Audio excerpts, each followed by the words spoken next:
With the cost of living rising everywhere, it's a good idea to plan ahead. Joining us now on how to do that is Alyssa Davies, author of Financial First and founder of Mixed Up Money. Thanks for your time today. Thanks so much for having me. We know that some of the older generations have been through a recession or two in their life. They might have a better idea of what to do or how to plan. How do you advise young people? What do they need to do? I think there are a few things you can do. The first thing is you should really focus on your emergency fund. An emergency fund exists to protect yourself financially from anything that unexpectedly disrupts our livelihood, like job loss or a car breaking down.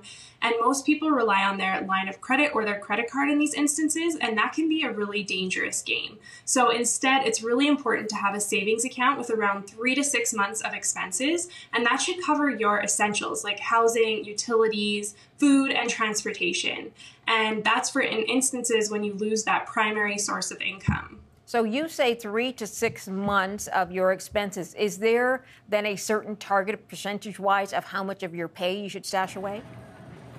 It depends on your personal situation, but as much as you can, given how quickly things are changing in our economy, would be really essential. Okay, so a lot of people are intimidated by finances, personal finances, how to handle them, what to do.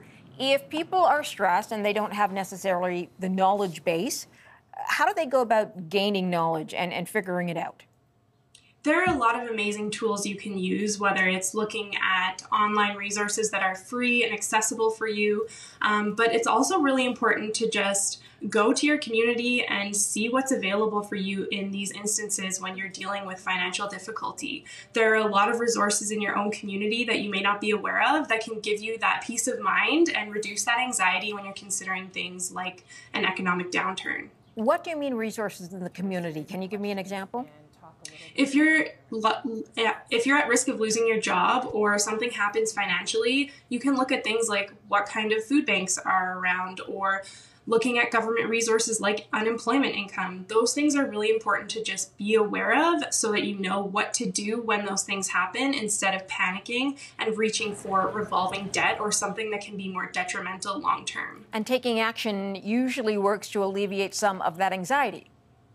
Yes, absolutely. Doing things like negotiating with your providers and your lenders is really important because they can do a lot for you, whether that's decreasing interest rates on credit card bills or lowering a phone bill by even $10 to $15 a month. Those things can help keep you as a customer and also give you options, whether that's deferring a bill for a month or two or lowering the price so that both of you win. And I should add, so that people know, it might be an awkward conversation for you, but they probably have many of those conversations. Yes, all the time. I always tell people the worst thing that someone can say is no, and it's better to take the risk and have that conversation than avoid it completely. Absolutely. Alyssa Davies, appreciate you joining us. Thanks for your time.